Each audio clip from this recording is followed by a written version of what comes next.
हर कोशिश में हो बार बार करे दरियाओं को मैं बता रहा हूँ एनसीईआरटी बुक से जो स्टूडेंट्स पढ़ रहे हैं, तो एनसीईआरटी बुक में यूनिट 1 से एक्सरसाइज 1.3, एक्सरसाइज 1.4 माने फॉग गॉफ वाले क्वेश्चंस, इन्वर्स फंक्शन वाले क्वेश्चंस, ये पूरी तरह से नहीं पढ़ना।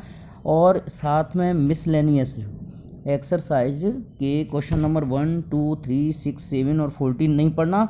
और साथ में इनके उदाहरण भी नहीं पढ़ना है, जैसे एक्सरसाइज 1.3 के उदाहरण एग्जाम्पल्स नहीं पढ़ना, एक्सरसाइज 1.4 के एग्जाम्पल्स नहीं पढ़ना।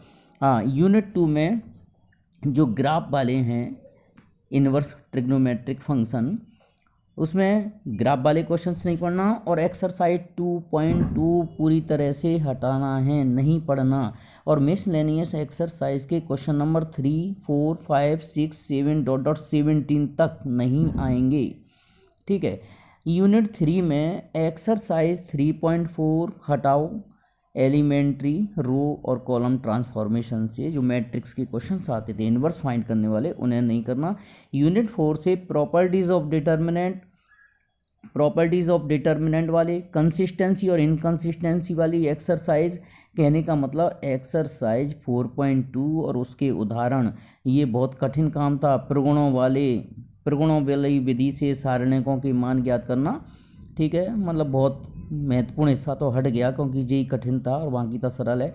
और इसकी एक्सरसाइज 4.6 में क्वेश्चन नंबर 1 to 6 और मिसलेनियस में 2, 1, 12, 13, 14, 15 और एमपी बोर्ड का भी है इसी में, आगे ध्यान रखना, नूतन से पढ़ने वाले छात्रों के लिए भी है। ठीक है। और यूनिट 5 कॉन्टिन्यूटी एंड डिफरेंशियबिलिटी, संतत एवं अवकलनीयता में मीन वैल्यू और रॉलेस थ्योरम नहीं पढ़ना। और यूनिट 6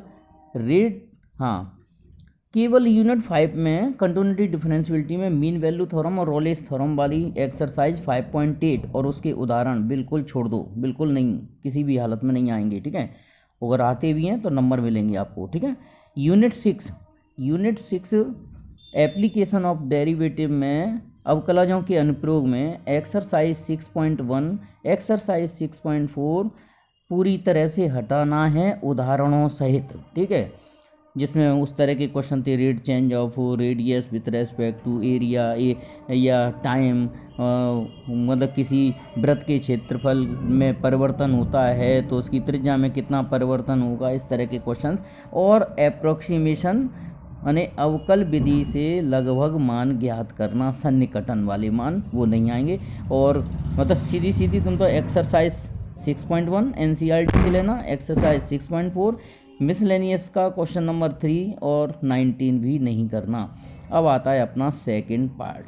ठीक है, सेकंड पार्ट में exercise 7.8 as limit of sum, integration वाले क्वेश्चंस।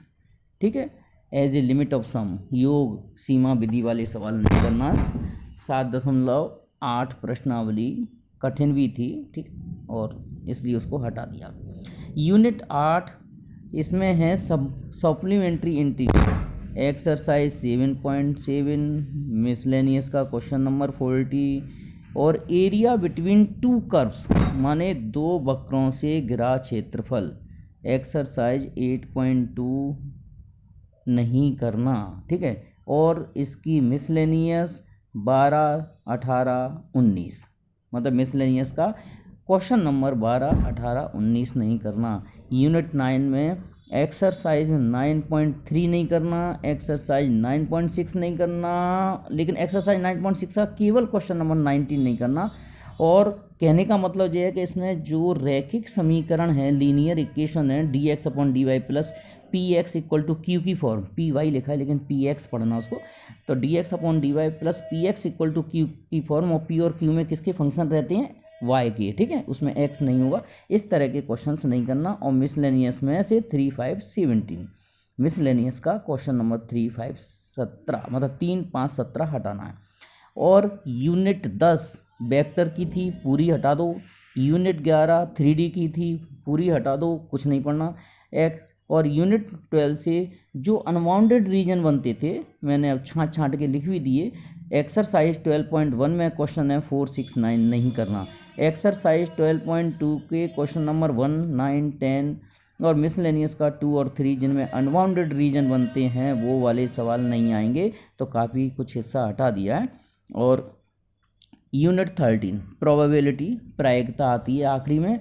इसमें से एक्सरसाइज 13.4 नहीं करना, उदाहरण भी नहीं करना, इसके एग्जांपल्स नहीं करना। एक्सरसाइज 13.5 विथ एग्जांपल्स और मिसलेनियस के क्वेश्चन नंबर 5, 6, 9 नहीं करना। तो बताइए इसमें जो इंडिकेट करने किया है उनको नहीं करना है, ठीक है। फिर उसके बाद रिड्यूस्ड सिलेबस फ्रॉम नूतन। अब नूतन की किताब में से क्या क्या पढ़ना है? यूनिट 1 पूरी पढ़ना है। यूनिट 2 में से एक्सरसाइज 2C और एक्सरसाइज 2D हटा देना। यूनिट 3 पूरी नहीं पढ़ना, हटा दो पूरी। बाइनरी ऑपरेशन वाली द्विआधारी संक्रिया वाली एक्सरसाइज बिल्कुल नहीं पढ़ना है। यूनिट 4 में से 4D नहीं पढ़ना है। और यूनिट 5 में से मैट्रिक्स, इसमें से कुछ नहीं हटा। यूनिट 5 पूरी पढ़ना है। यूनिट 5 मैट्रिक्स में से कुछ भी नहीं हटाया है, ठीक है। अब आता है एक्सरसाइज 6 डिटर्मिनेंट। इसमें से एक्सरसाइज 6D बहुत महत्वपूर्ण सूचना है, क्योंकि इसमें प्रगुणों वाले सवाल प्रॉपर्टीज से डिटर्मिनेंट सॉल्व करते वो पूरी एक्सरसाइज हटा दिया, उदाहरण भी हटा दिए, सब कुछ हटा दिया। अब तो बहुत सिंपल पोर्शन रह गया है। और तुम्हारा जो वेक्टर और 3D का जो 7 नंबर का कोर्स था वो मैट्रिक्स और डिटर्मिनेंट में ही बढ़ाया है, तो मैट्रिक्स डिटर्मिनेंट वाली एक्सरसाइज बहुत महत्वपूर्ण हो गई है। 20 नंबर का आना है इसमें से, ठीक है। और unit 7 elementary row column transformation से तुम्हें इन्वर्स निकालना था। 7A एक्सरसाइज पूरी तरह से हटा दो। यूनिट 8, अब ये नूतन वाली किताब से चल रहा है। यूनिट 8 से कुछ भी नहीं हटा, ठीक है। और यूनिट 9 में से केवल एक्सरसाइज 9 आई, Rolle's theorem, mean value theorem उदाहरण सहित नहीं करना है, ठीक है। यूनिट 10 में से 10A 10D नहीं करना, माने 10A यूनिट 10 है तुम्हारी एप्लीकेशन ऑफ डेरिवेटिव, अवकलज के अनुप्रयोग में से प्रश्नावली 10A और 10D नहीं करना, ठीक है। और उसके बाद यूनिट 11 है, उसमें से आपको यूनिट 11 पूरी पढ़ना है, उसमें से कुछ भी नहीं हटाया है। यूनिट 12 में से 12C 12D 12G 12H नहीं करना है, ठीक है, और बाकी का करना है, ठीक है।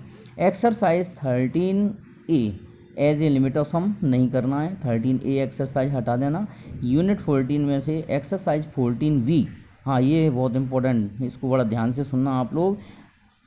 यूनिट 14B में वो सवाल थे त्रिभुजों के क्षेत्रफल ज्ञात करना समाकलन विधि से, मतलब एरिया अंडर बिटवीन 2 कर्व्स है ना, और एरिया और ट्राइंगल्स निकालना इंटीग्रेशन से। वो कठिन भी पढ़ते थे, डिफ़िकल्ट क्वेश्चन से, उसके एग्जांपल्स भी नहीं करना, उदाहरण भी नहीं करना ना, एक्सरसाइज करना है, ओके। यूनिट 15 में से 15B आर्बिटरी रिमूव्स करने से प्राचल हटाने वाली एक्सरसाइज 15B है, नहीं करना। और सबसे बड़ी खुशी की बात तो ये हुई, जो टेंशन दे रही थी अभी तक, यूनिट 16, 17, 18 और 19 वो तो बिल्कुल हाथ ही नहीं लगाना उनसे, वेक्टर और 3D वाली यूनिट से, ठीक है, एक्सरसाइज से। अब आता है यूनिट 20 में। यूनिट 20 में कौन से सवाल हटाने हैं वो समझ लो। अपरिबद्ध क्षेत्रफल वाले अनबाउंडेड रीजन, जिनमें अनबाउंडेड रीजन बनता है वो वाले सवाल नहीं करना, और बाकी के सारे सवाल करना है। तो पर फिर भी मेरी सलाह है, आप अगर 20A अच्छी तरह से कर लेते हो तो ठीक है, तो वो एक्सरसाइज में से आपको क्वेश्चन मिल जाएगा, इंपॉर्टेंट क्वेश्चन मिल जाएगा हर हालत में। और अब आती है लास्ट में प्रोबेबिलिटी प्रायिकता, और इसमें से भी बहुत कठिन वाली प्रश्नावलियाँ थीं। प्रायिकता वितरण थी और बर्नौली थी, मीन था, स्टैंडर्ड डिविएशन था, मतलब माध्य मानक विचलन, ये सब कुछ हट चुका है। माने 21D और 21E पूरी तरह से हटा दी गई है उदाहरणों सहित।